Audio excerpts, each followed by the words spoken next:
සුබ සන්ධ්‍යාවක් සියලු දෙනාටම. Good evening, everyone. ඉතින් අපේ මධ්‍යස්ථානයට ඔයගොල්ලෝ හැම කෙනෙක්ම සතුටින් පිළිගන්නවා. So, I welcome you cordially to our meditation center.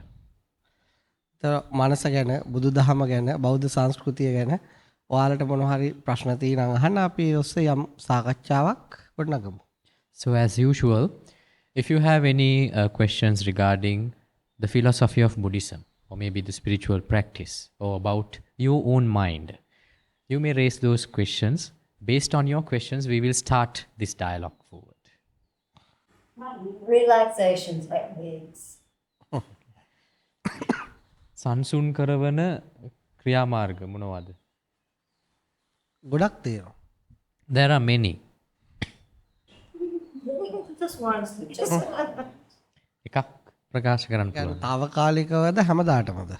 Do you want it temporary? Do you need a temporary relaxation or an eternal relaxation? internal or temporary? Temporary or a long? Eternal. Internal. සදාකාලික. හරි එහෙනම් මම ඉස්සෙල්ලම తాවකාලිකේව කියන්නම්. Now first I will disclose the temporary ones.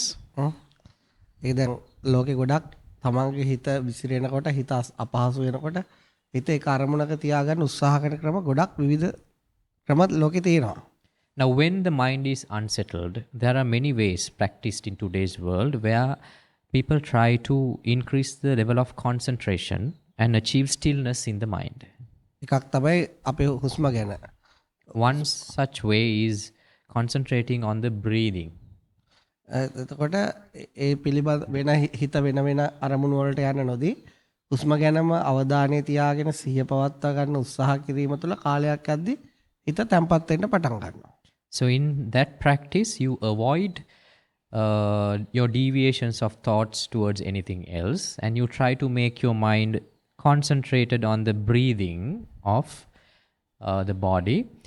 And then when you do it for a very long period, you will achieve a certain temporary stillness. එතකොට ඒකත් එක්ක තමන්ගේ හිත විසිරෙන්නේ නැති නිසා වෙන වෙන අරමුණු වලට යන්නේ නැති නිසා හිත తాවකාලිකව ලොකු සහනයක් ලබා ගන්නවා. Now, because now your mind is settled and it doesn't go deviate from to any other idea except one thought, then you will have a relief which is temporary but it is blissful. තව එකක් තමයි හිත එකපාරටම හුස්ම දිහා බලාගෙන ඉන්න අමාරු කෙනෙක්ට සක්මන් භාවනාව. ඒ යන්නේ යම්කිසි පියවර කීපයක් ඉස්සරහට පස්සට යනවා පාදයේ පොළවේ වදින එක ගැන දැනුවත් භාවයෙන්. Now, for the people who are in difficulty to concentrate on the breath, there is another method which is known as walking meditation, where you select a walking path where you can go about few steps forward and backward. So you concentrate on the feeling, the sensation on your feet. ඒකත් ටික කාලයක් මහන්සියෙන් පුරුදු කරාම හිත බාහිර අරමුණු කල්පනා කරන එක අඩු කරලා ඒ ඇවිදින එක මතම අවධානය යොමු වෙන්න ගත්තාම හිත ලොකු සහනයක් ලබා ගන්නවා.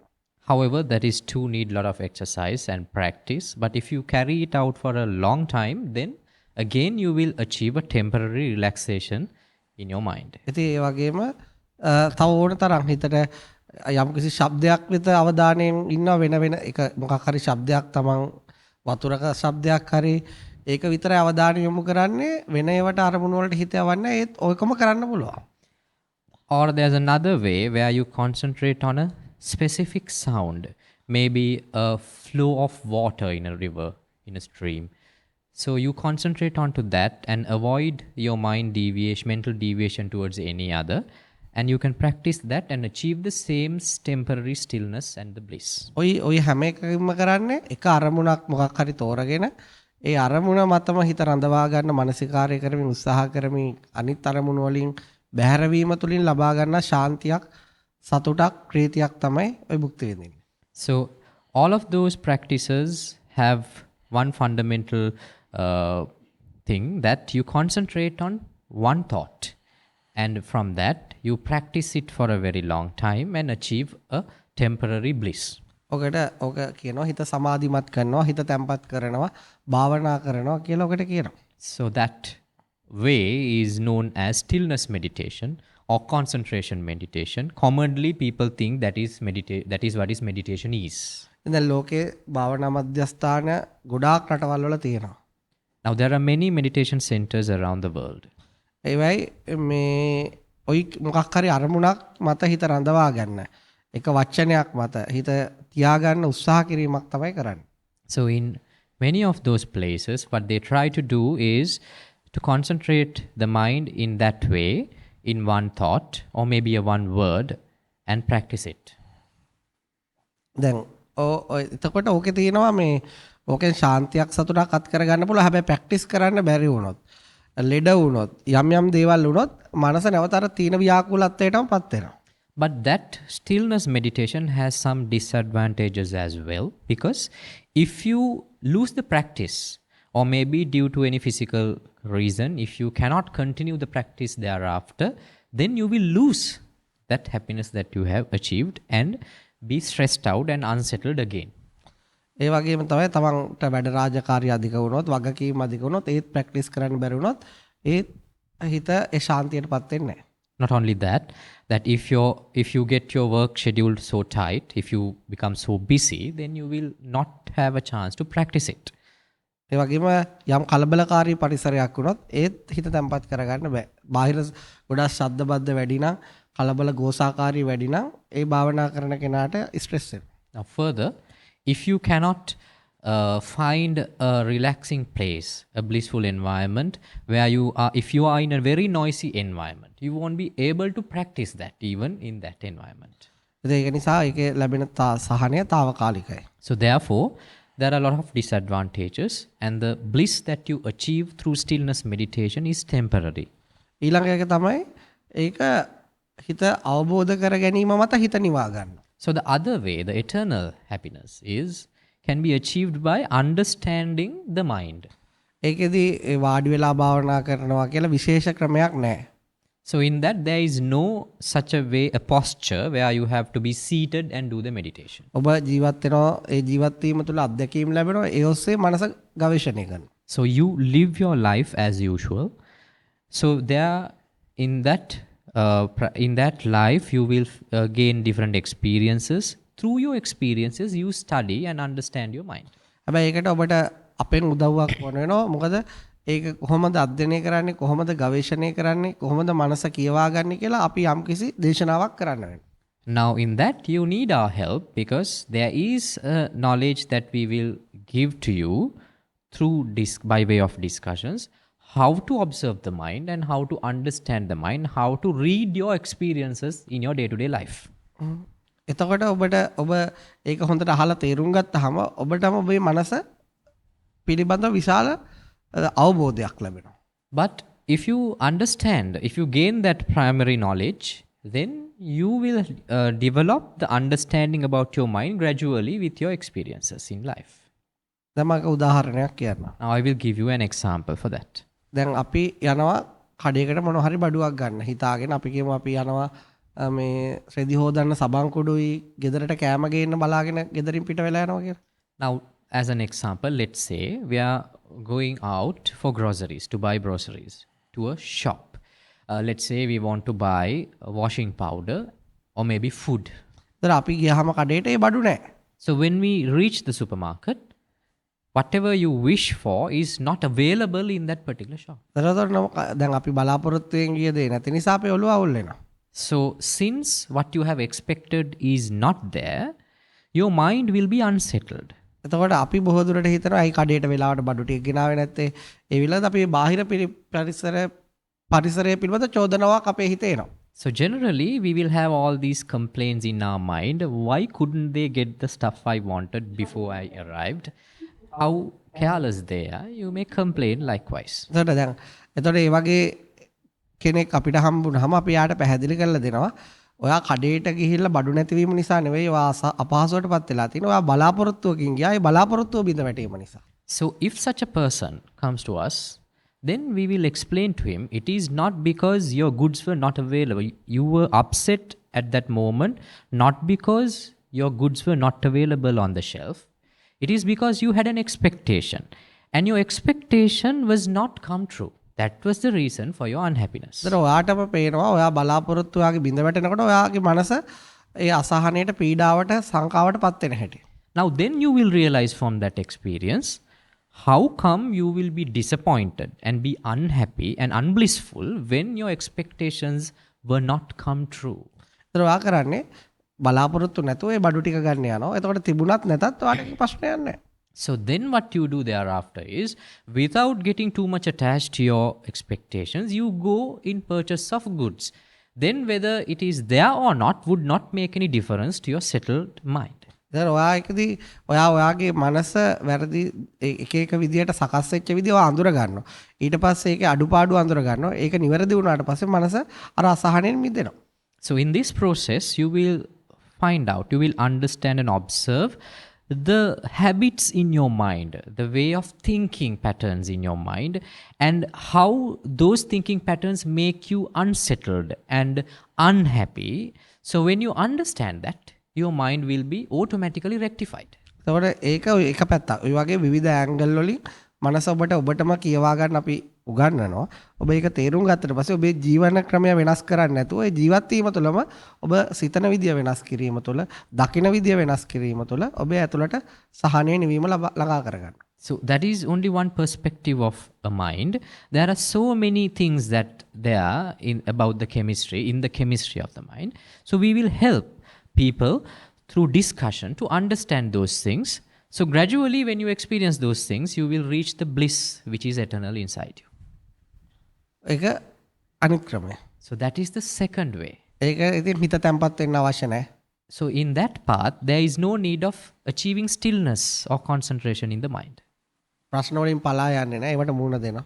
So you do not want to elope, escape from your problems. You face your problems. ඒ තුලින් ඉගෙන ගන්නවා. And you learn out of those experiences.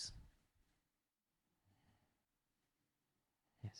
How many monks are living here and how many different nationalities are there? මෙතන භික්ෂුන් වහන්සේලා කී දෙනෙක් විතර ඉන්නවද? ජාතීන් කීයක් විතර නියෝජනය කරනවද? රටවල්. මෙහෙමයි. මෙහි ඔක්කොම භික්ෂුන් වහන්සේලා භික්ෂුණීන් වහන්සේලා ඊළඟට තව ඉන්න මහාන වෙන්න ඉන්න ළමයි ඔක්කොම 60කට ආසන්න විතර ප්‍රමාණයක් ඉන්නවා.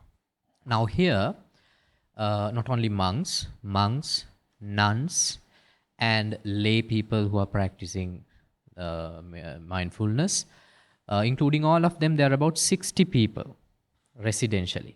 එතකොට මෙහි මහාන වෙන්න තියෙන ඇමරිකන් සිටිසන් තියෙන අය ලංකාවෙන් ගිහිල්ලා ඒ සිටිසන් අරගෙන ඊට පස්සේ ඕස්ට්‍රේලියාවේ ඊට පස්සේ අනිත් අය ලංකාවේ අය. So most of them are Sri Lankans. Apart from that, there are few Australians and Americans who were originally from Sri Lanka, but they migrated. Sri Lankan Australians and Sri Lankan Americans. ඊට අමතරව අපි ලෝකේ ගොඩාක් රටවල් වල අයත් එක්ක මේ සාකච්ඡාව කරලා තියෙනවා. මම එක එක රටවල් සමහර අය ආවට පස්සේ තමයි දන්නේ මෙහෙම රටක් තියෙනවා කියලා. We get regular visitors from many countries. So we have done a lot of discussions like this throughout the world. And sometimes when we get visitors from foreign countries, we get to know there are such countries existing in this world.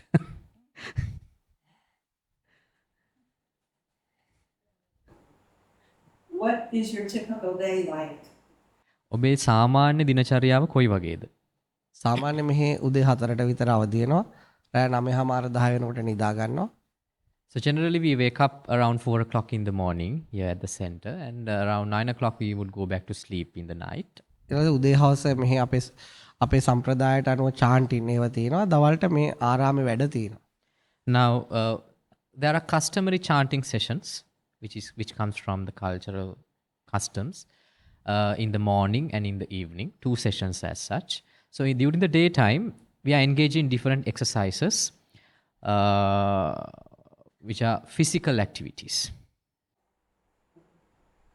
We asked you what you did before you were a monk.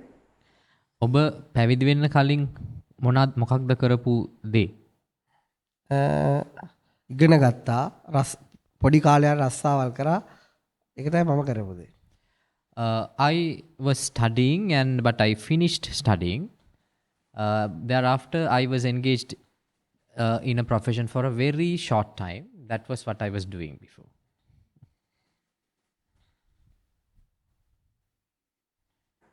every man should have a happy place in his home, right? I'm sorry. Every man should have a happy place in his home. හැම මනුස්සයෙක්ටම තමන්ගේ ගෙදර සතුටු පරිසරයක් තියෙන්න ඕනේ නේද? තියෙන්න ඕන කිව්වත් ඇරදි. තමන් දක්ෂ වෙන්න ඕන කොච්චර අමාරු පරිසරයක වුණත් සතුටින් ඉන්න. Now, it would be wrong to say that it has to be. We should have the capacity, whatever the conditions in the family, to live a happy life.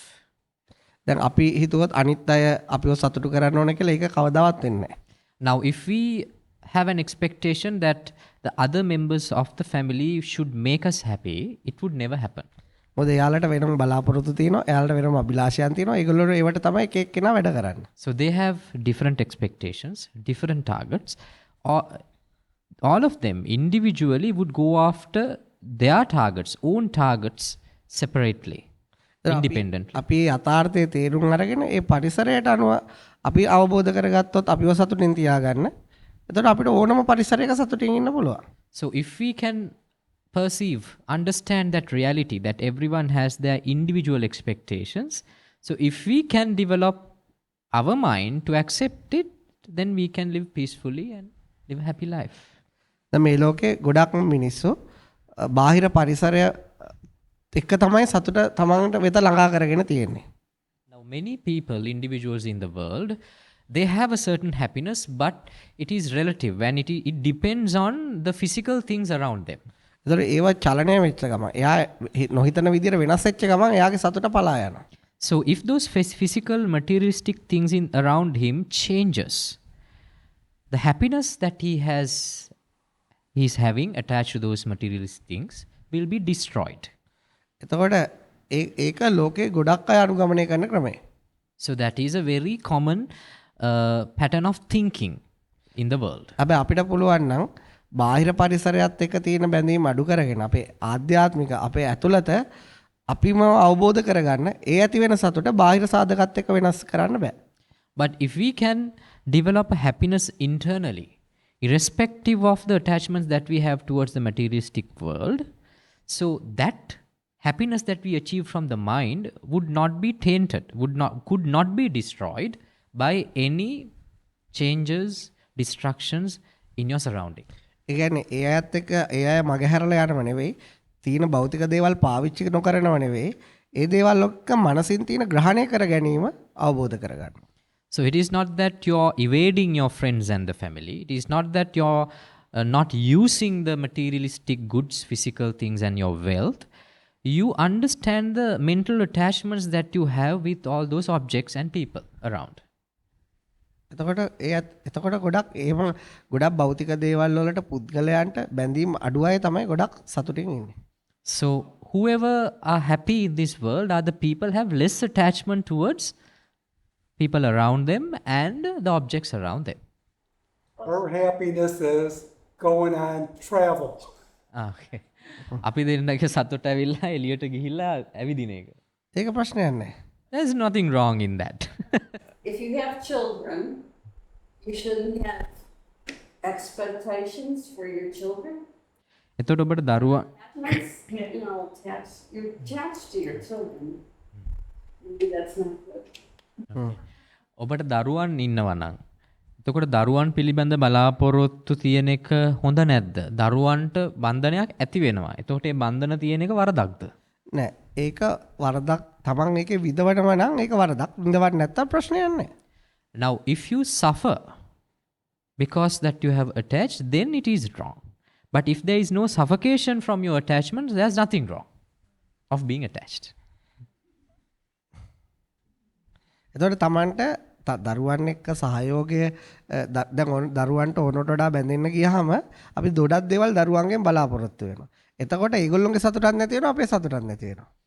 Now if we get too much attached to and if we expect too much from our children, then they will lose their happiness and as well as we will lose our happiness. හොඳම දේ තමයි අපි තේරුම් ගන්න එයා අපේ දරුවෙක් තමයි. එයාට අපි ගන්න සෙනෙහසක් අපිට මට බැඳීමක් තියෙනවා. නමුත් ඒකෙන් මම ඕන වෙලාවක විඳවන්න පුළුවන්. ඒ නිසා ඒක තේරුම් අරගෙන ජීවත් වෙන එක වටිනවා. So the The important way of living life with your loved one is that, yes, I have loved ones and I have developed an attachment to them, but there is a possibility that can cause suffocation inside me. The expectation could cause suffering inside me. So knowing that, you have to live.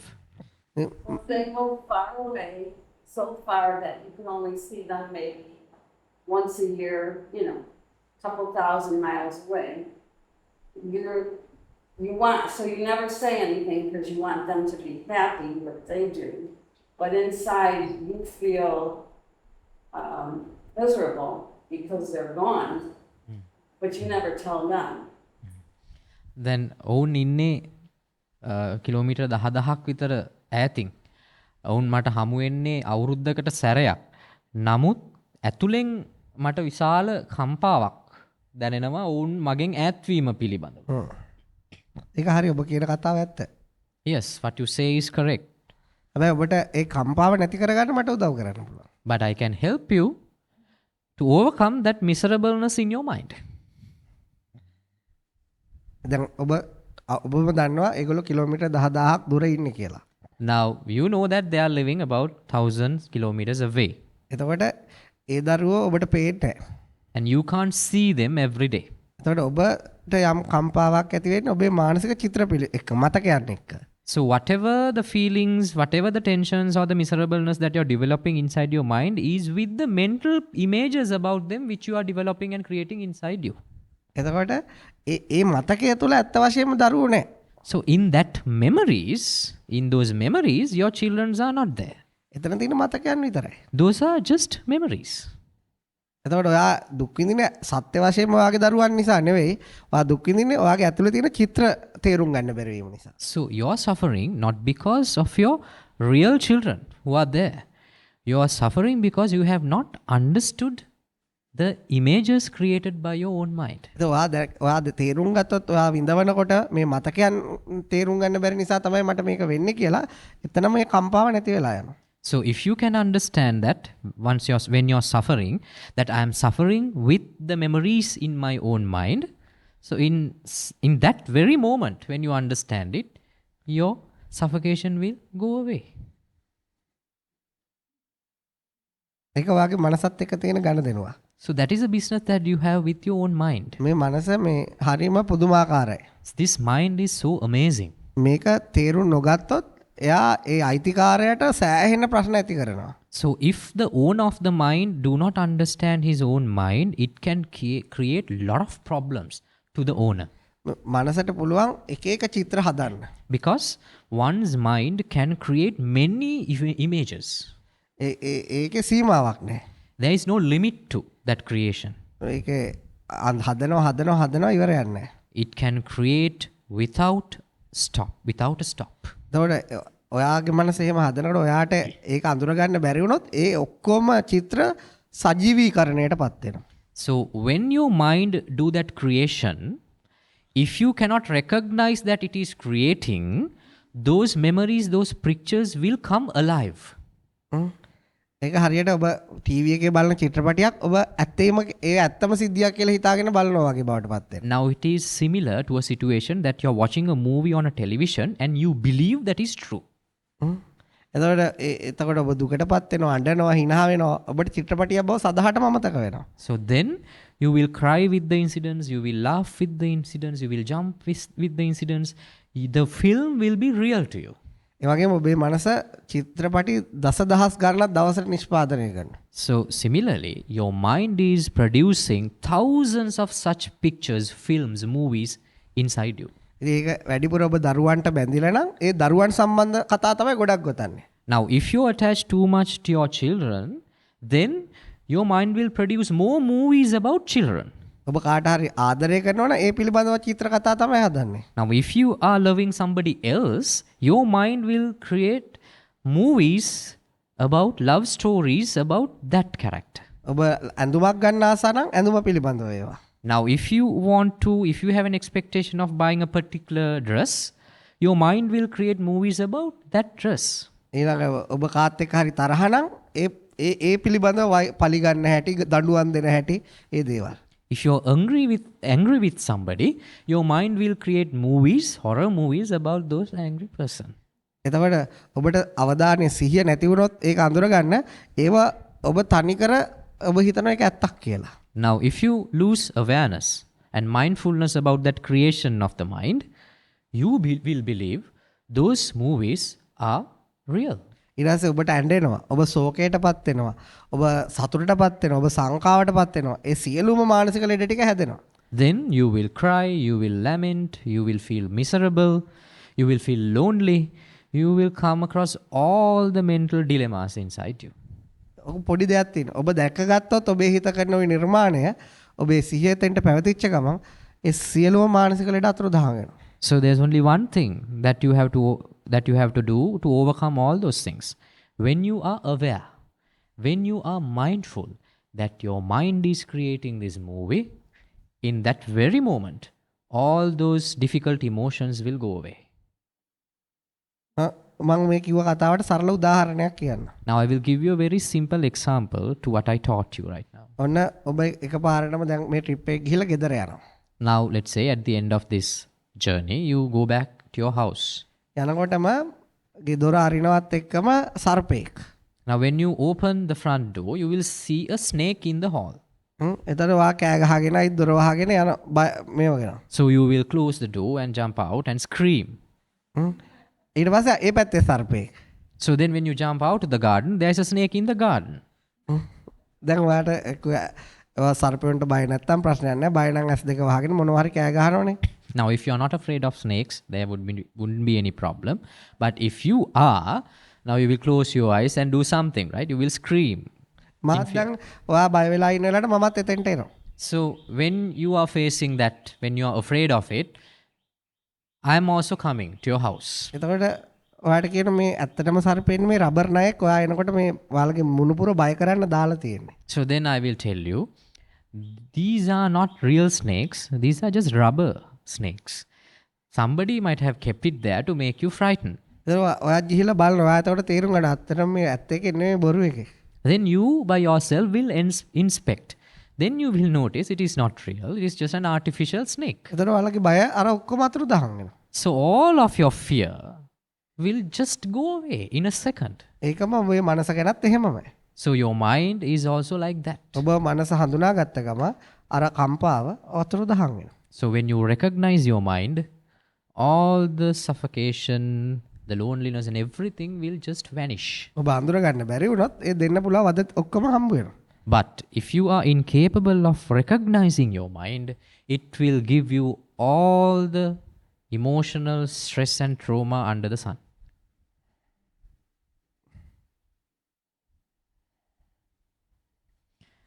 Now, that lady is waiting for a very long time to give that.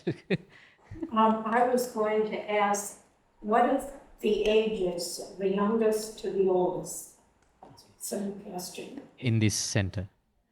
මෙතන මේ පැවිදි වෙලා ඉන්න අයගේ වයස කොහොමද? අඩුම කෙනා කොහොමද? වැඩිම කෙනා කොහොමද? හිතන්නේ අවුරුදු 20ට වැඩි 60ට අඩුයි.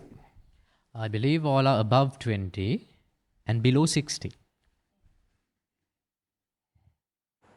What happens when you're 65 and 70? Does somebody take care of you? එතකොට ඔබ අවුරුදු 60 65 වෙලා වුණාම කවුරු හරි ඔබ බලා ගන්නවද? එච්චර දුර හිතන්නේ. We are not thinking that long, that far. What? We do not think that far.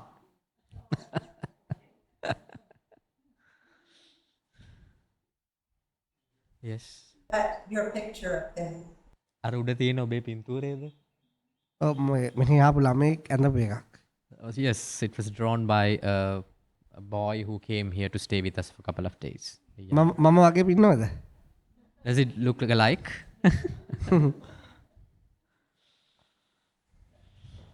Are you ever unhappy? ඔබ කවදාවත් අසතුටින් ඉන්නවද? ඔව් ඉඳලා තියෙනවා. Yes, I have been. But not now. නමුත් දැන් නැද්ද? දැන් නැහැ. Not now. අසතුට වෙන දෙයක් නැහැ. There's nothing to be unhappy. දැන් අර අපිට ඕන නම් පුළුවන් අයි අවුරුදු 60 දී මට මොකද්ද වෙන්නේ කියලා හිතුවොත් ඔන්න පුළුවන්. But I can do it. Now, if I start worrying about what will happen to me when I reach 60, I can be unhappy. නැත්තම් අපිට වෙච්ච දෙයක් පස්සේ වෙච්ච අපි අකමැති දෙයක් මතක් කරලා ඕන එහෙම වෙන්නත් පුළුවන්. Or I can recall a memory where the things went wrong for me, and then I can recall and be unhappy. ඒක අපිට අපේ හිත තේරුම් ගත්තොත් අපිට අසතුටු වෙන්නත් පුළුවන්, අසතුටු වෙන එක අඳුර ගන්නත් පුළුවන්, එකකින් ගැලවෙන්නත් පුළුවන්. සියලුම මනසේ පාලන බලය Tamanට ලැබෙනවා. Now, if we can understand our mind, we can be unhappy if we want. We can understand that we are unhappy and we can overcome that unhappy. We can take the full control of our mind. Do you have somebody that's the head of your group, or are you all the same? ඔබට මෙහි ප්‍රධානියෙක් ඉන්නවද නැත්නම් ඔබලා සියලු දෙනාම සමානයිද? මෙහෙමයි. දැන් මම මේ තමයි මෙහෙ ඉස්සෙල්ලා මේ පන්සල හැදුවේ මහණුනේ මේක තේරුම් ගත්තේ. ඉතින් මම ඊට පස්සේ දේශනා කරාම තමයි මේ අය මහාන වෙන්න ඇවිල්ලා තියෙන්නේ. ඉතින් මම ඒ අයට එයාගේ මනස තේරුම් ගන්න කියලා දෙනවා. එතෙන්දි විතරයි අපි වෙනස් වෙන්නේ. එතනින් පස්සේ ඉතින් අපි ඔක්කොම මිනිස්සු එතන එහාට දෙයක් නැහැ. Now, I initiated this place and then I was teaching this path of understanding the mind, and all of these people who are here have listened to my sermons and they came to me to get ordained. So then I help them and I teach them how to understand the mind and how to reach that eternal happiness. So in that place only that there is a difference, that I become the teacher and they become the students. On the other hand, in every such incidents, we are all human and we are same. A number of you have come from different professions. Would you ever go back to the profession that you were in? Would you leave here and then go back to this? මම විශ්වාස කරනවා ඔබලා බොහෝ දෙනෙක් විවිධ වෘත්තියන්ගෙන් ඇවිල්ලා වෙන්නේ නැති එක් පැවිදි වෙන්න ඇත්තේ. නමුත් දැන් ඔබට මේ පැවිද්ද ඉවර වෙලා ඊට පස්සේ නැවත තමන්ගේ වෘත්තිය කරන්න බැරිද? එහෙම යන්නේ නැද්ද? මෙහෙමයි. ඕනනම් කෙනෙක්ට ජීවිත කාලෙම මේක ගත කරන්න පුළුවන්. Now, if someone prefers, they can live a life of a monk forever. සමහර කෙනෙක්ට යන්න පුළුවන්. If someone prefers, they can leave. එතකොට දැන් කෙනෙක් මෙතෙන්ට එන්නේ එයා ගත කරන සාමාන්‍ය ජීවිතය වෙනස් කරගන්න. Now, one would come here because they wanted to change the way that they are living. ඇයි ඒක තුල සතුට නැති වෙන හැටි, ඒක තුල බැඳෙන හැටි, ඒක විඳවන හැටි, ඒ මානසික කම්පනයන් තවයි තව ඒ පාරේ තියෙන්නේ කියලා තේරුම් ගත්තාම ඒවෙන් ගැලවෙන්න තමයි මේ වෙනත් පාරක් හොයන්නේ. Because they have understood, they have realized and experienced that how they will suffer mentally in their ordinary lifestyle, and they might have suffered, they wanted to overcome that, they wanted to overcome that stressful situation. That is why they select a path of a monk. එතන මෙතෙන්දි කියා දෙන පාර තමයි ඔහුගේම අත්දැකීම් වලින් ඔහුට ඔහුගේ මනස අවබෝධ කරගන්න එක. So once they become a monk, I teach the way how to learn how to understand their own mind from their own experiences. තමන්ගේ මනස වගේම බාහිර පරිසරය ඒ සියල්ල තුළ දැනුවත් වෙනවා. ඉගෙන ගන්නවා. ඒකේ සත්‍ය අත්දකිනවා. එතකොට එයාගේ තියෙන අසහනය කම්පනය ගැලවිලා ගියොත් එයාට තවත් පාරක් අවශ්‍ය නැහැ. So if they when in the path that if they understand the mind, their own mind, and if they understand the nature, so if they overcome all the mental problems and if they reach the eternal bliss in that particular path, they would not need any other path than this.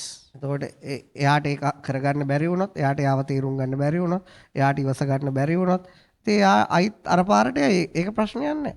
But if they lack the patience that they want, if they couldn't reach the eternal happiness that they are searching for, then they might go back to their previous life. But there's nothing wrong in that. So would you have people that come to learn their own minds in order to cope within the life that they're living? I'm sorry? So if you're in a profession, Yeah. you come here to learn in order to go back to your profession and be at peace in your profession. එතකොට ඔබ යම්කිසි කෙනෙක් වෘත්තියක නියැලෙලා ඉන්න කෙනෙක් මෙතනට ආවොත් එයාට තමන්ගේ වෘත්තීය ජීවිතය තුළ ඒ මානසික පීඩන නැති කරවගෙන ඉන්නේ කොහොමද කියන එක ඉගෙනගෙන නැවත යන්න පුළුවන්ද? පුළුවන්. Yes, that can be done. දැන් ගොඩක් මෙහෙම එනවා. මෙහෙ දැන් යම් මානසික ලෙඩ තියෙන අය යම් දේවල් වලට ඇබ්බැහි වෙච්ච අය යම් කාලයක් මෙහෙ ඉඳලා තේරුම් අරගෙන ඒගොල්ලෝ යනවා. Yes, we receive many people like that. In most cases, they are suffering from anxiety and depression, and there are addicts that too come to our place to be rehabilitated. So they come here and spend a couple of months or so, and they leave. දැන් මේ පැවිද්ද කියන්නේ එතනින් එහාට ගිය විශාල පරාසයක්. But ordination, being a monk, is something vast than that, limited avenue. දැන් කෙනෙක් මෙතනදී කෙනෙක් කරන්නේ මේ වගේ පරිසරයක එයා කාලයක් ඉඳලා එයාගේ ඉවසීම, එයාගේ තේරුම් ගැනීම, එයාගේ ප්‍රඥාව ඒවා වැඩි කරගන්නවා. So what somebody would do here, in the time that they spend with us, they will develop their patience. They will develop their wisdom and understanding about the mind. ඒ වගේම ඊට පස්සේ එයා මෙතෙක් කල් ගොඩක් මිනිස්සු ජීවත් වෙන්නේ තමන් වෙනුවෙන්, තමන්ගේ දරුවෝ වෙනුවෙන්, තමන්ගේ පවුල වෙනුවෙන්. ඒ කියන්නේ තමන්ගේ මමත්වය පෝෂණය කරගන්න තමයි තමන් පරිසරයේ ගොඩක් උත්සාහ කරන්නේ. In an ordinary lifestyle, people would always try to develop themselves, their family, their loved ones. That is the ordinary way of life of a person. හැබැයි අපි පැවිද්ද කියන්නේ එයා යාව තේරුම් ගන්න ගමන් එයාගේ විමුක්තිය හොයා ගන්න ගමන් එයා තනිකර ගහක් වගේ. ඒ කියන්නේ පළදාව හැදෙනවා අනිත් සත්තුන්ට ඕන කෙනෙක්ට ප්‍රයෝජනෙට ගන්න පුළුවන්. ඕන කෙනෙක්ට හේවනට ඉන්න පුළුවන්. ඒ වගේ විශාල ආධ්‍යාත්මික ශක්තියක් ඇති කර ගන්නවා. තමන්ව අතහැරලා දාලා තමන්ට තමන්ගේ සීමාව තුළ කමන්ට කරන්න පුළුවන් සියලු උපකාර සියලු මිනිස්සුන්ට සත්තුන්ට පරිසරයට විශ්වයට එයාගේ ජීවිත කාලය තුළ කරනවා. But a life of a monk is like a tree. It's a very much a selfless objective is there. In the meantime that they understand the mind, they understand to how to reach the happiness inside, they like a tree will just share their fruits to the entire world, give a shade to the entire world. From the capacity that they have, they try to help without expecting anything in return to the public as a whole. දැන් ඔයාලා දන්නවා මේ වෙලාවේ මේ ලෝකේ රටවල් දෙකක් අතර දරුණු යුද්ධයක් යනවා. Now you are aware at this moment there is a war between two nations. හැබැයි ඒක මුළු ලෝකෙටම බලපාලා තියෙනවා. And it has affected the entire world. ඒ බලපාලා තියෙන අහිතකර ආකාරයට. That it has affected in a very negative way. එතකොට හැබැයි මෙතන ඉන්න හැම කෙනෙක්ම ඒ වටත් වඩා විශාල යුද්ධයක් කරනවා. But all of the people who are here has become a monk. They also are in a enormous war which is greater than that war. ඒක තමන්ගේ මනසත් එක්ක කරන යුද්ධයක්. It is a war against their own mind. තමන්ගේ ආසාවට එරෙහිව, තමන්ගේ බලාපොරොත්තු වලට එරෙහිව, තමන්ගේ මමත්වයට එරෙහිව ඔහු උදේ ඉඳලා හැන්ද වෙනකන් සටන් කරනවා. It is a war against their own desire. It is a war against their own expectations. It is a war against their own ego. So they are waging the war from the morning to night. ඒකෙන් ලෝකෙට අහිතකර බලපෑමක් වෙන්නේ නැහැ. ඔහු ඒ යුද්ධය දිනාගත්තොත් ඒක මුළු ලෝකයේම තව මිනිස්සුන්ට ශාන්තිය උදා කරගන්න, තව මිනිස්සුන්ට අවදි වෙන්න, තව මිනිස්සුන්ට තමන්ගේ මානසික අසහනෙ දුරු කරගන්න, ඔහුගේ ගමන, ඔහුත් එක්ක කතා කරන එක, ඔහුත් එක්ක සාකච්ඡා කරන එක හැම වෙලාවෙම මුළු ලෝකෙටම යහපතක් උදා කරනවා. But that war will never have a negative impact in the public, in the world. Because if they overcome their ego, if they reach the enlightenment, they can help the entire world through their wisdom. So it will be a positive vibe to the entire human race. බුදුහාමුදුරුවෝ කියලා තියෙනවා මෙහෙම කතාවක්. ඔබ දක්ෂ යුද්ධ කරන නායකයෙක් වෙලා ඔබට යුද්ධ කරලා රටවල් 1000ක් වුණත් අල්ල ගන්න පුළුවන්.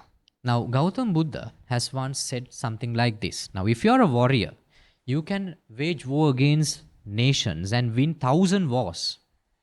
හැබැයි ඔබ ඔබේ මනස අවබෝධ කරගත්තේ නැත්නම් ඔබ ඔබේ මනස සමග යුද්ධය කරේ නැත්නම් ඔබ සදාකාලයටම කිසිම යුද්ධයක් දිනුවට ඇති වැඩක් නැහැ.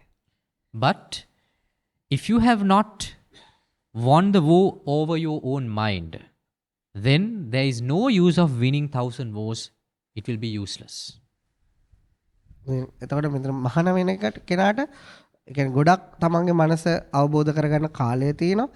එයාට ලොකු යුද්ධයක් එකෙල්ලේම මනස දැන් ගිහි කෙනෙක්ට ඇවිල්ලා යන්න පුළුවන් එයාගේ ආසාවන් ඉෂ්ට කරගන්න. නමුත් පැවිදි කෙනෙක්ට එහෙම හිතුවමනාපට යන්න බෑ. ඒතර එයාට එකෙල්ලේ මනසත් එක්ක ගනුදෙනුව කරන්න වෙනවා.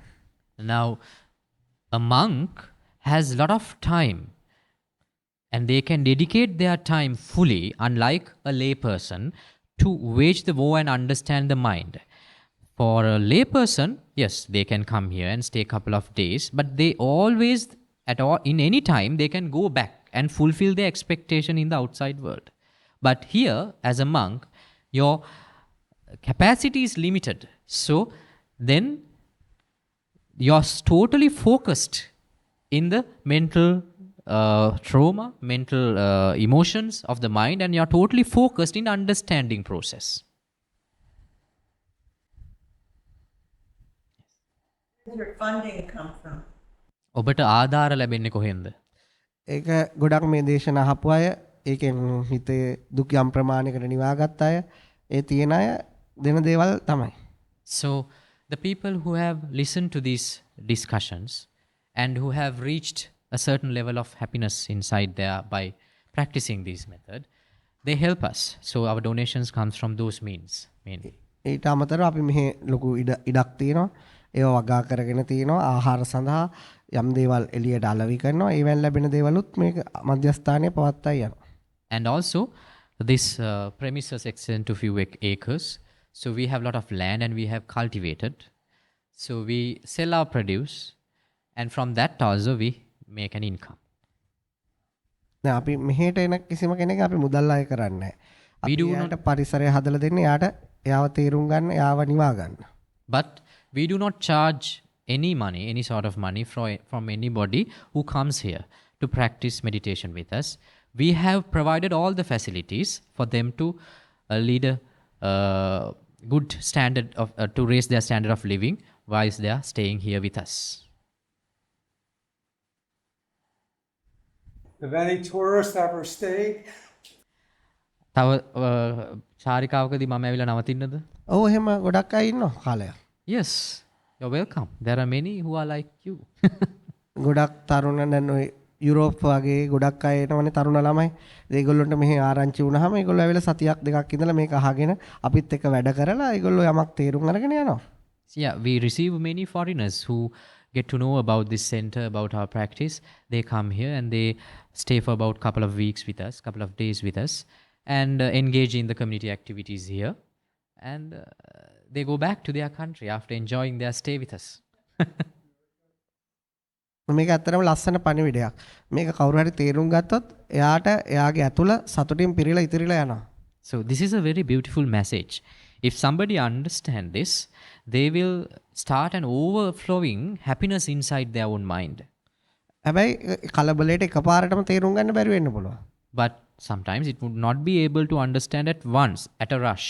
ඒ වගේ මේක වාඩි වෙලා භාවනා කරන්න වගකීම් වලින් අතහැරලා යන්න ඒ ප්‍රශ්න වලින් පලා යන්න එහෙම දෙයක් නෙවෙයි. ඒ සියලු දේවල් තියෙද්දි යම්කිසි පොඩි මානසික තේරුම් ගන්නවා ඒව අත්දැකීම් ඔස්සේ අවබෝධ කරගන්න.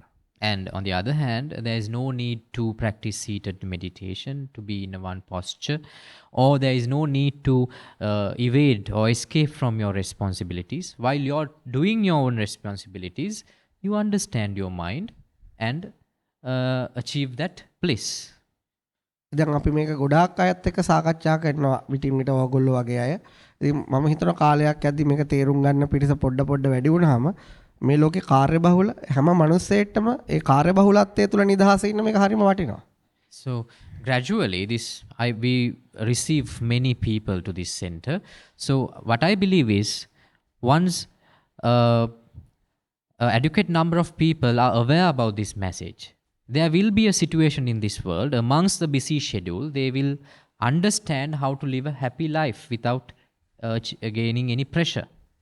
මේක ඇත්තටම හරිම ලේසි. නොතේරුම් ගත්තොත් හරිම අමාරුයි.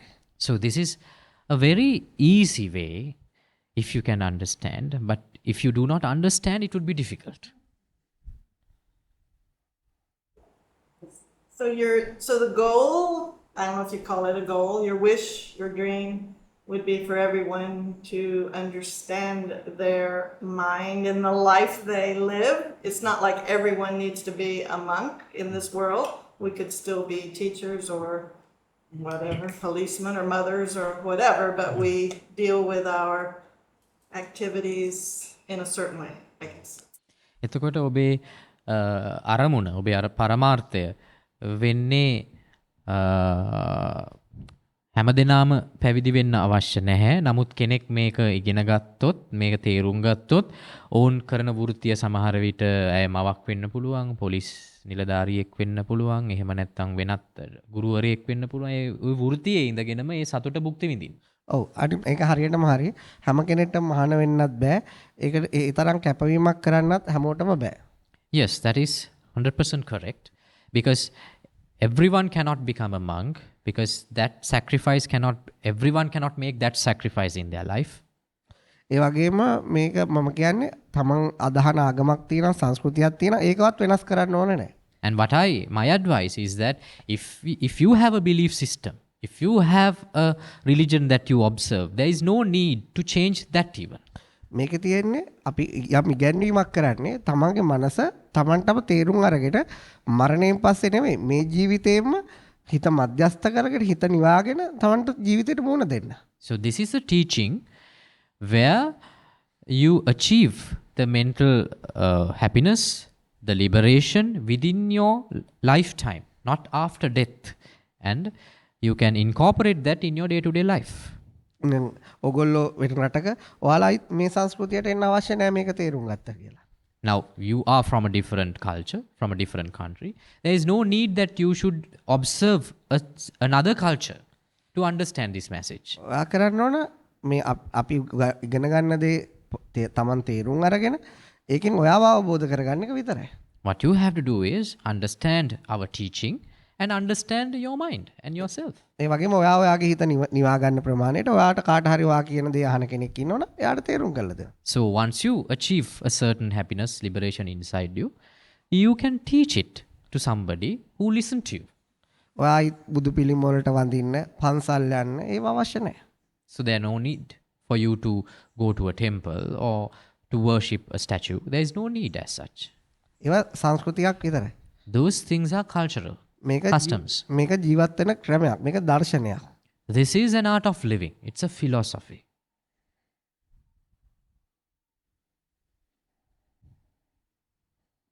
I was just thinking of the analogy of the TV, watching the TV program, and I was once told that unforgiveness is watching, sitting in front of the TV and watching that resentment over and over and over again and just chewing on it and eating your popcorn and just running it over and over and over again instead of actually dealing with it. So his analogies were really helpful in understanding the mind. That means you heard it from a sermon? Yeah, just a therapist actually, counselor. Right. මට මේ තෙරපිස් කෙනෙක් දුන්න උපදෙසක් තමයි දැන් ඔබට යම් කිසි දෙයකට මේ සමාව දෙන්න බැරි තමන්ට නිකන් තමන්ව අපහසුතාවයට පත් කරන දෙයක් උදාහරණයක් විදිහට ටීවී එකේ පෙන්වන මොකක් හරි ප්‍රෝග්‍රෑම් එකක් වගේ දේවල් තියෙනවා නම් ඔහු කිව්වා ඒක දිහා දිගටම ඒකම දිහාම බලන් ඉන්න ඒක ඉස්සරහා ඉඳන් පොප්කෝර්න් එකක් කන්න ඒක ඉස්සරහා ඉඳන් කන්න ඒක දිහාම බලන් හිටියම ඒක මේ තේරුම් ගන්න පුළුවන් කියලා. ඒක ඇත්ත. Yes, that is right. මම කියන්නේ ඊට එහා ගිහලා පොඩි කෑල්ලකුත් කියලා දෙන්න. අපි අපේ මනසට අපේ ඔළුවට දාලා අපි ඒක අල්ලගත්තොත් තමයි අපි අසහනයටපත් වෙන්නේ. I will go beyond a further advice to you. If we get attached to what is in there in the television, that is the reason that we are getting annoyed. දැන් අපේ ෆෝන් එකේ අපි කවුරු හරි මරණ එකක් දැක්කොත් අපි ඒකෙන් දුකටපත් වෙනවනම් ඒ කියන්නේ එතන ඇත්තට මේ ෆෝන් එක ඇතුලේ එහෙම සිද්ධියක් වෙන්නේ නැහනේ. අපි ඒක අපේ මනසෙන් තමයි ක්‍රියේට් කරලා හදාගන්නේ ඊට පස්සේ. Now let's say you're seeing a video on your mobile phone that you see a video of killing somebody, so, and you get upset. Actually, that incident is not occurring inside your phone. It's just a video. So you're recreating that incident and making it alive inside your mind. If you recreate it and if you get attached and if you make it alive inside only, it could make you unhappy. ඔබේ මනස හොඳට තේරුම් ගත්තොත් මේ ලෝකේ ඕනම දරුණු දෙයක් බලලා ඒක තේරුම් ගන්න පුළුවන්. ඒක එච්චර දෙයක් නෙවෙයි. So if you can understand your mind thoroughly, you can watch anything you want, any dangerous thing episode you want. It's not a big deal. ලෝකේ භයානකම තියෙන දැන් යුද්ධයකදී විශාල අවිපාවිච්චි කරනවනේ. ඒව තුල ඇත්තටම බය කියන එක නෑ. බය කියලා එක තියෙන්නේ අවබෝධ නොකරගත්ත මනසේ. Now in a war, people use mass destructive weapons. But actually the danger is not in those mass destructive weapons. The real danger is inside our own mind. I like what you said about the expectations. And it is automatically like in my mind sometimes to expect, but then if it doesn't happen, then you feel like anxiety, depression, like it didn't happen. And you're right, it's not to know that you're expecting it, you should think, or not overthink it. Just calm down and not expect, think of something else, do something better. ඔබ අර බලාපොරොත්තු සම්බන්ධයෙන් කියපු දේ ඇත්තටම ඒක හරි. මොකද සමහර වෙලාවට මගේ මනස නොදැනුවත්වම ස්වයංක්‍රීයවම බලාපොරොත්තු හදනවා. ඒ බලාපොරොත්තු වෙන දේ නොලැබුණාම මගේ මනස පීඩනයට ලක් වෙනවා. එතකොට ඒ වෙලාවේදී මම ඒ ගැන තව තවත් හිතන එක නතර කරපුවාම, ඌමනාවට වඩා හිතන එක නතර කරපුවාම, නැත්නම් වෙන දෙයක් ගැන හිතන්න පටන් ගත්තම ඒක ඒ පීඩනයේ අසහනේ නැති වෙලා යනවා. ඒක අන්න ඒක තමයි ඔබ තුලින්ම දැකගත්ත කියන්නේ. Now that is what meant by that you observe your mind through your own experiences. ඊළඟට මම තව දෙයක් කියන්න. දැන් අපිට පුරුදු කරලම තියෙන පුංචි කාලේ ඉඳලා බලාපොරොත්තුත් එක්ක ජීවත් වෙන්න. Now I will tell you something more. Now from our childhood we have been taught to live with expectations. එතකොට අපි ඒකට පුරුදු වෙලා ඉන්නේ. So we have developed a habit. එතකොට දැන් මේ බණ ඇහුවා කියලා ඔයාට හෙට දවසේ එකකින් ගැලවෙන්න බෑ. Now since because you have listened to this discussion, you cannot overcome that habit from very next day. එහෙම වෙන්න ඕනෙත් නෑ. It should not happen either. ඔයාගේ හිත බලාපොරොත්තු හදන හැටි දුක් විඳින හැටි තේරුම් ගැනීම විතරක් ප්‍රමාණවත්. What is enough is to understand that the moments that your mind make expectations and understand the moments that your mind suffer because of those created expectations. එතකොට That is ඔයා enough. ඒක අඳුරගත්තාම ගැලවෙන එක ඉබේ සිද්ධ වෙනවා. So when you understand that through your own experiences, the liberation will happen automatically. ඒ කියන්නේ ඔයා මේක අහලා ඔයාට ප්‍රැක්ටිස් කරන්න දෙයක් නැහැ. So after listening to this, there is nothing to practice in your life. ඔයා ජීවත් වෙන්න ඔයා ආපු විදියට. So you will live as the way that you have been living so far. ඔයා වෙනසකට කරන්නේ මේක අහගත්තා තේරුම් ගත්තා අතහැරියා. So what will you do apart from your regular day-to-day life is you just listen to this, you understood it, and you let it go. ඔයා මේක practice කරන්න ගියොත් කෘතිම වෙනවා. Because if you try to practice this process will be artificial. හැබැයි ඔයා තේරුම් ගැනීම තුළ ගැලවුණොත් ඒක natural. But if you reach the liberation through understanding only, that is natural. I think I got about the expectation. Too bad I didn't get that when I was younger. I'm sorry? I said, too bad I didn't get the idea about expectation when I was younger. ඇත්තටම මට මේ Everybody can learn. ඇත්තටම මට දුකයි මේ බලාපොරොත්තු පිළිබඳ මේ අදහස මට පොඩි කාලේ අහන්න ලැබිච්ච නොලැබිච්ච එක ගැන. නමුත් ඉතින් පහුවෙලා හරි ඇහිච්ච එක ගැන හොඳයි. ඇත්තට ඔයා කියන එක ඔයකට බුදුහාමුදුරුවෝ ලස්සන වචනයක් කියලා තියෙනවා. Yes, what you said is totally right.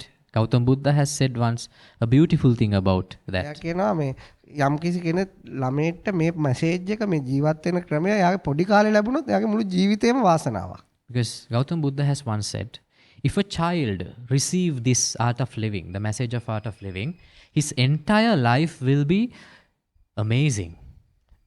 තව ළමයි කෙනෙක්ට ළමා කාලේ හම්බ වෙන්න එයාගේ තරුණ කාලෙදී හම්බ වෙනවා. So there's another person, he will not receive this message in their childhood, but they will receive it once they have reached the youth. ඒතර එයාගේ එතන ඉඳලා ජීවිතේ එයාගේ ටික ටික ලස්සන වෙන්න ගන්නවා. From that point onwards, his life will gradually become beautiful. ඊළඟට එයා තව කෙනෙක්ට තරුණ කාලේ හම්බ වෙන්නේ නැහැ. For another person, he would not receive the message even in their youthhood. හැබැයි එයාගේ වයස අඩු වෙනකොට වයසට යනකොට එයාට ඒක හම්බ වෙනවා. But when they reach the old age, they will receive the message. එතන ඉඳලා ඉතුරු ටික එයාගේ ජීවිතේ ලස්සන වෙනවා. So their life will be beautiful thereafter. I believe you. මම ඔබ විශ්වාස කරනවා. දැන් ওই පෞල් ජීවිත වුණත් අවුල් වෙන්නේ බලාපොරොත්තු වැඩි වුණාම. Even a family life will be problematic when there are too much expectations. දැන් බිරිඳ සාමියා බිරිඳගෙන් ගොඩක් දේවල් බලාපොරොත්තු වෙනවා නම් ඒක බිරිඳට කරදරයක් වෙනවා. Now, if the husband has too much of expectations from the wife, it will be a problem, an annoying effect ඒ වගේ to the wife. බිරිඳ සාමියගෙන් ගොඩක් දේවල් බලාපොරොත්තු වෙනවා ඒක සාමියට කරදරයක් වෙනවා. So, if the wife expects too much from the husband, it will be a problem to the husband. ඒතකොට ඩිවෝර්ස් එක පේනවා. Then you will see the divorce. හැබැයි අපි අපෙන් වෙන්න ඕන වගකීම යුතුයකම ඉෂ්ට කරනවා බලාපොරොත්තු විරහිතව. එතකොට ඒ තේන ආදරය අරයාට දැනෙනවා. මෙයා කිසි දෙයක් මට ප්‍රතිලාභ කරන්න බැරි වුණා කියලා මෙයා මට ප්‍රශ්නයක් දාන්නේ නැහැ. So, we have to fulfill our responsibilities in our life with our loved ones without having any expectations in return. Then your counterpart will feel it, that he or she is not expecting anything in return. එතකොට එහෙම ගෑනු කෙනෙක් හිටිය කියනවා. So let's say there is a woman in that mentality. එයා සාමියාට යුතුයකම් කරනවා. එයා වැඩි කිසි දෙයක් එයාට ලැබුණ නැලුණා කියලා එයා ගණන් ගන්නෑ. So she fulfills her responsibilities, and whether her expectations were fulfilled or not, she doesn't care much. සමහරට ඒ සාමියා බිරිඳ දාලා වෙන කෙනෙක් ගාවට ගියා කියනවා. Now let's say in that relationship, the man become unfaithful and go to another woman. හැබැයි වැඩි කාලයක් නොගින් හොයන් එනවා. But definitely, in a very short time, he would return back. මොකද ගොඩක් මිනිස්සු ගොඩක් දේවල් ඇසුරු කරන අයගෙන් බලාපොරොත්තු වෙනවා. Because many people, they expect many things from the people that they associate with. එතකොට ඒක අර ඉෂ්ට කරගන්න බැරි වෙන කෙනාට ඒක හරි කරදරයක්. So when a person cannot fulfill the expectations of their associates, so that person who could not fulfill the expectations will be upset. දැන් අපේ පරිසරය අපෙන් කිසිවක් බලාපොරොත්තු වෙන්නේ නැහැ. Now the nature, it does not expect anything from us in return. ඒ නිසා අපි පරිසරය කවදාවත් ඩිවෝර්ස් කරන්නේ නැහැ. So we will never get divorced from the nature. I expected it not to rain for a long time. මම බලාපොරොත්තු වුණාලු වහින්න නැහැ කියලා. දැන් මම අසතුටු වෙනවා.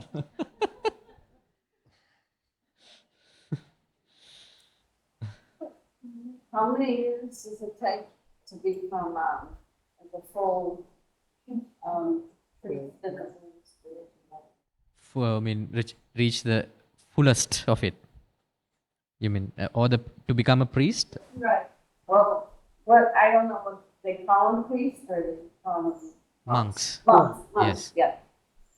How many years it takes to become a monk? Like to get to the top. Different level. Okay.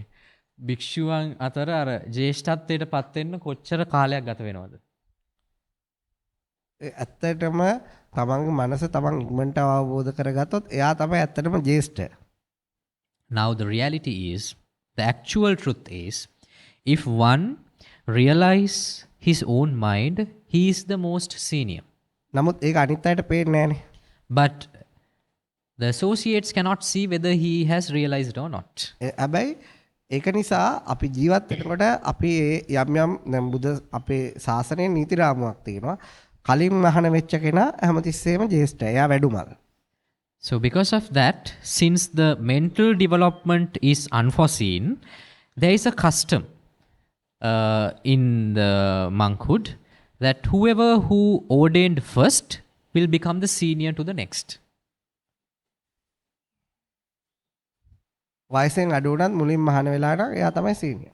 So even your from the age, from the biological age, if you are younger, but if you have ordained first, you become the senior. Is having a goal a bad thing? Is that an expectation? අරමුණක් තියෙන එක නරක දෙයක්ද ඒකත් බලාපොරොත්තුවක්ද? ඇත්තටම අරමුණක් තියුණට කමක් නැහැ. ඒකට බැඳෙන්නේ නැතුව. Actually, there is nothing wrong of having a goal without getting attached to it. දැන් මම ඒකට උදාහරණයක් කියන්නම්. I will give you an example for that. දැන් ඔයාට අරමුණක් තියෙනවා කාට හරි උදව් කරන්න. Now let's say you have a goal in life to help someone. ඒක ප්‍රශ්නයක් නැහැ. There's nothing wrong in that goal. හැබැයි ඔයා හිතනවා මම ඒක අනිවාර්යෙන් කළ යුතුමයි කියලා. But you think I must do that. එතකොට ඔයාට කරගන්න බැරුණොත් ඔයාගේ මනස අවුල් වෙනවා. So if you are incapable of helping that person, you will be distressed. ඒක නිසා ඒකට මම කියන්නේ මේ සිහින දකින්න. ඒ සිහින වලට බැඳෙන්න එපා. So my advice is that, yes, you do dream, but do not get attached to it. Cling on to it. When you give up, you give up all your worldly, material things. That's because you had those expectations of having all those things. But if you give it all up, and then you feel lighter, you don't have to worry about any of that stuff either.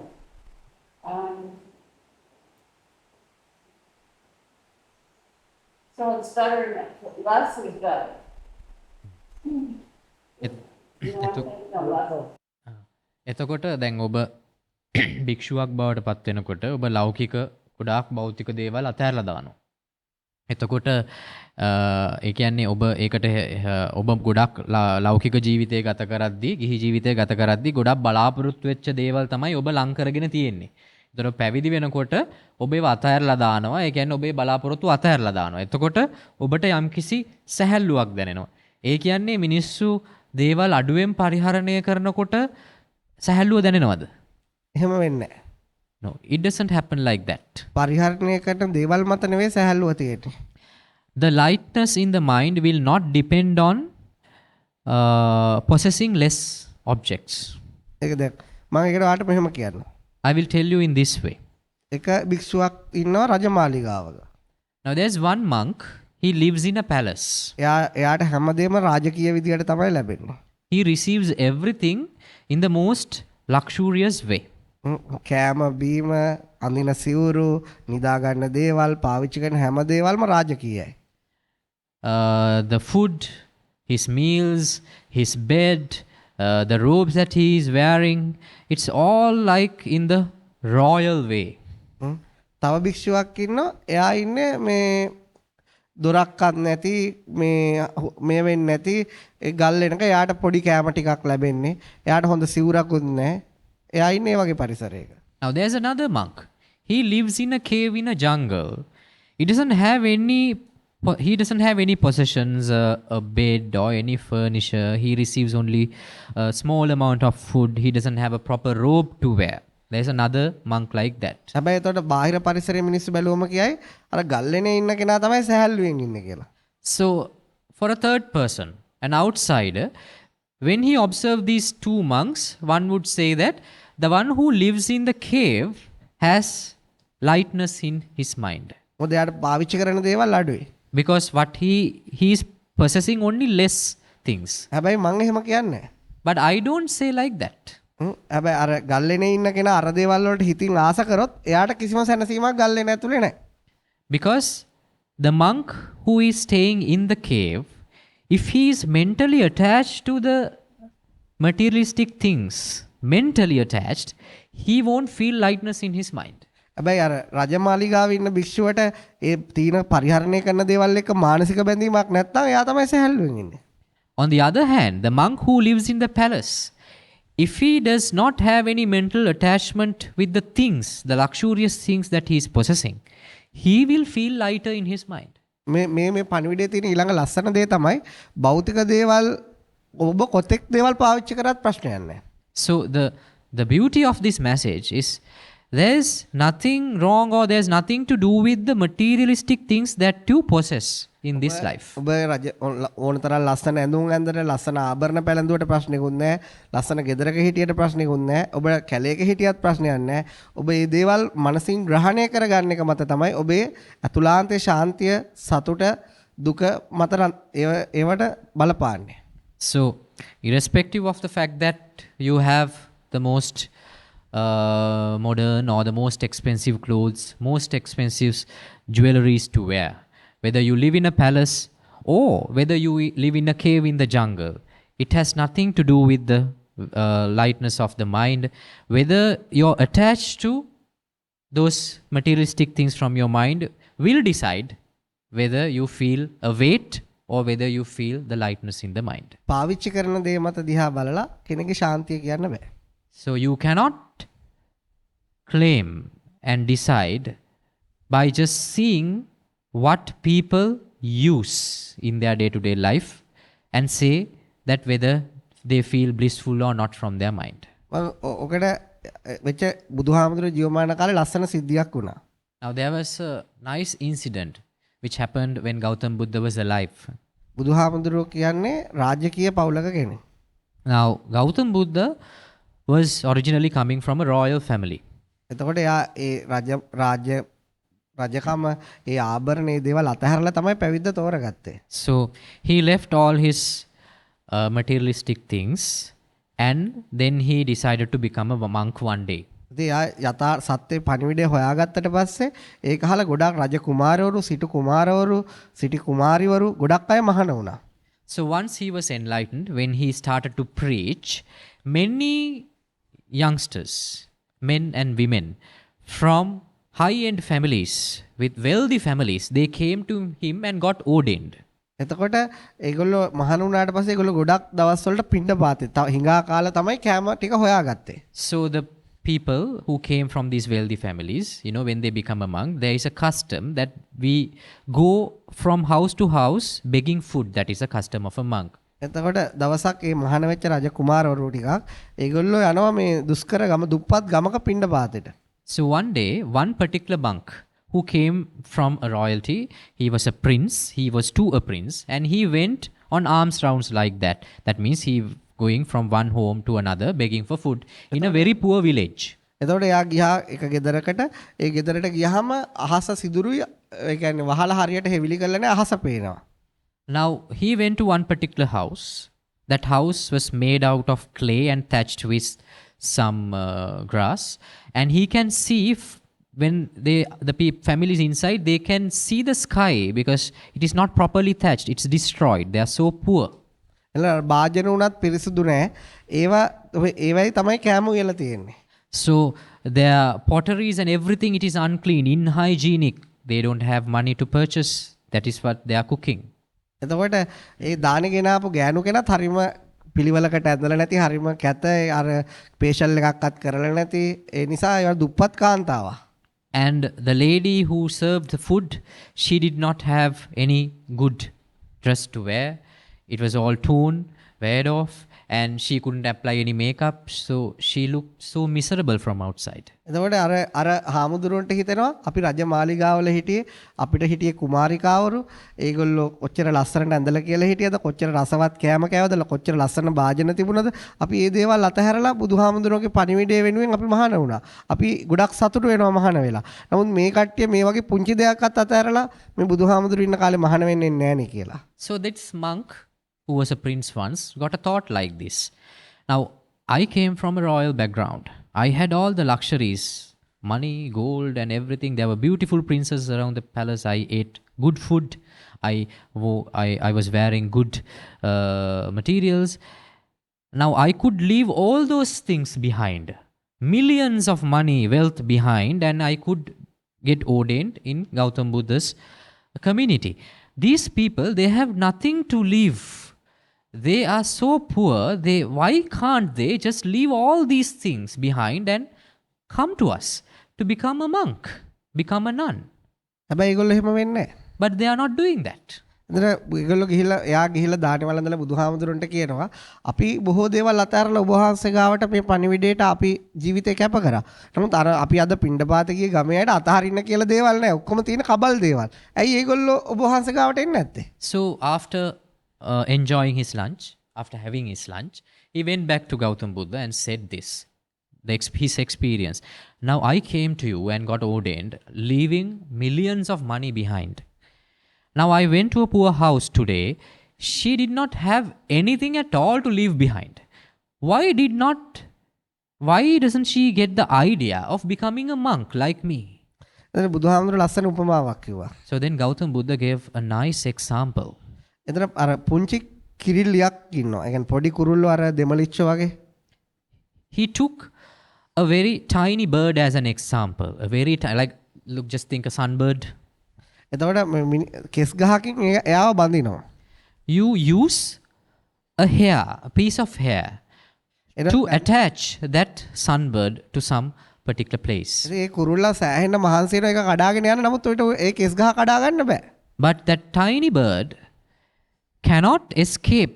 It is trying so hard to break the hair, but it can't do that. එතකොට ඒකතොට බුදුහාමුදුරුවෝ අහනවා හාමුදුරුවෝ ඒ කුරුල්ලට අර කෙස් ගහ බලවත් බන්ධනයක්ද දුබල බන්ධනයක්ද? So Gautam Buddha questioned the young monk, so for that particular tiny bird, isn't that hair is a strong bond or not? එතකොට ඒගොල්ලෝ කියන එක කඩන්න බැරි නම් ඒක බලවත් බන්ධනයක්. So the monk replied, if it cannot break it, it is a very strong bond to the tiny bird. ඒ වගේම බුදුහාමුදුරුවෝ කියන ලොකු අලියෙක් ඉන්නවා.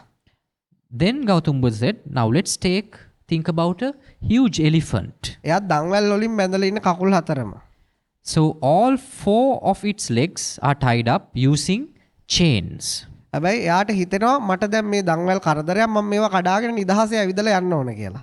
So one day the elephant gets a thought that now I feel like I am imprisoned. I want to break all these chains and go away. එතකොට එයා කකුල ගස්සලා පද්දලා අදිනකොට අර දන්වැල් කැඩිලා විසි වෙනවා කියනවා. So when it moves his legs, these chains breaks and it scatters all around. එතකොට බුදුහාමුදුරුවෝ අහනවා අර හස්තියට අර අලියට අර දන්වැල් බලවත් බන්ධනයක්ද දුබල බන්ධනයක්ද? So Gautam Buddha questioned the young monk, now for that elephant, were those chains a strong bond or not? කඩන්න පුළුවන් නම් ඒක කොච්චර යකඩ වුණත් ඒක දුර්වල බන්ධනයක්. So if it is breakable, even though it is a chain made out of steel, it is a very weak bond. අන්න ඒ වගේ තමයි සමහර මිනිසුන්ට තියෙන පොඩි භෞතික සම්පත් ටිකක්. නමුත් එයා මනසින් ඒවට ගොඩක් බැඳිලා ඉන්නේ.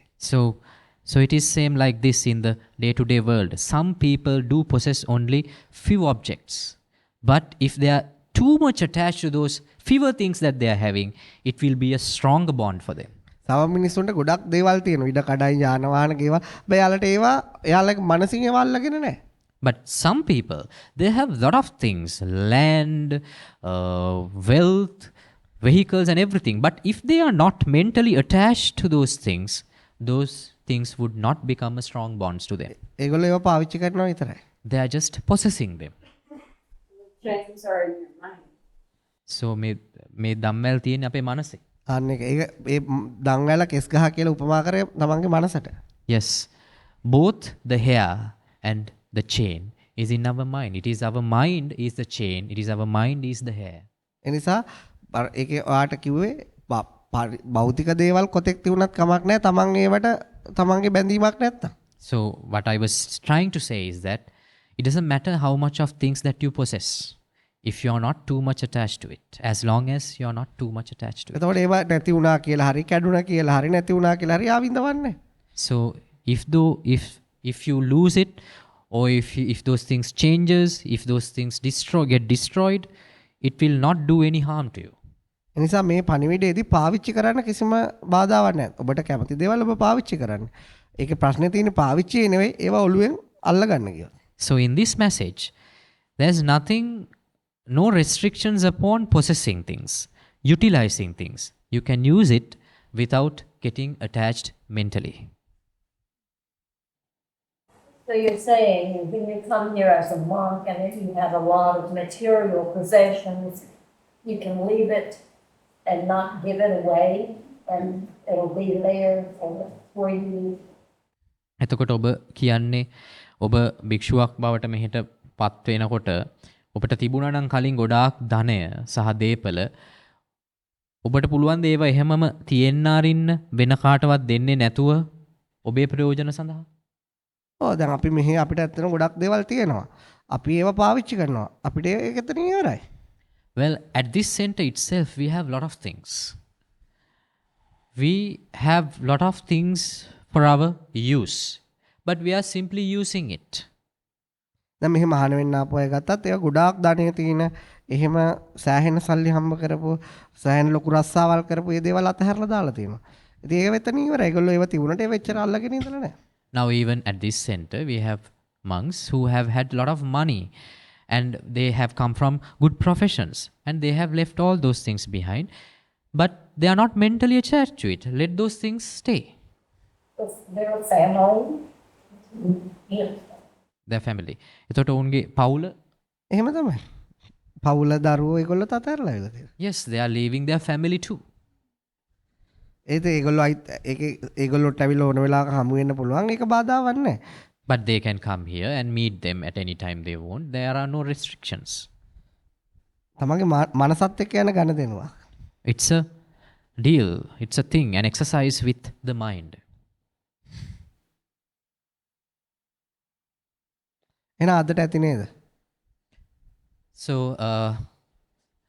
shall we wind up the session for today? අද අපතර අපි අද ගොඩක් ලොකු සාකච්ඡාවක් කරා. Actually, we engage in a very deep and a very long discussion. වෙනදට සමහර වෙලාවට මෙච්චර වෙලා සාකච්ඡා කරන්නේ. Generally, sometimes, most of the times, we do not engage in such a long discussions. ඉතින් අපි ඇත්තටම ඔයගොල්ලෝ හැම කෙනෙක්ම හම්බවීම සතුටක්, ඔයගොල්ලොත් එක්ක සාකච්ඡා කරන්න ලැබීම සතුටක්. මේ කිසිම දෙයක් ඔළුවට අල්ලගන්න එපා, ඒව අතහැරලා දාන්න. So, I'm happy that I met you all of today, and I'm more than happy that I had this discussion with you today. So, you just do not get attached yourself to this discussion as well. Just let it go. ඉතින් ඔයාලට දැන් ඒ රටට ගියාම මේ පණිවිඩේ තම මනස ගැන ගොඩක් දේවල් අහගන්න පුළුවන්. අන්තර්ජාලයට ඒව දාලා තිනවා. යනකොට ඒ ලින්ක් වල ෆොටෝ එකක් ගහගෙන යන්න. එතකොට ඔයාලට ඒගොල්ලෝගේ රටේදී මාසෙකට විනාඩි 20ක් 30ක් අහන්න. ඒ ඇති. So now there is a way that you can understand more about the human mind. We have uploaded many discussions like this on our YouTube channel. I will share the link with you when you go back to enjoy your refreshments. You just take a snapshot of that link. When you go back, you can listen to those videos like once a month and get more understanding about the mechanism of the mind. ඉතින් ඔයාලට තව ප්‍රශ්නයක් තියෙනවා තව email එකක් දාන්න අපිට උත්තරයක් දෙන්න.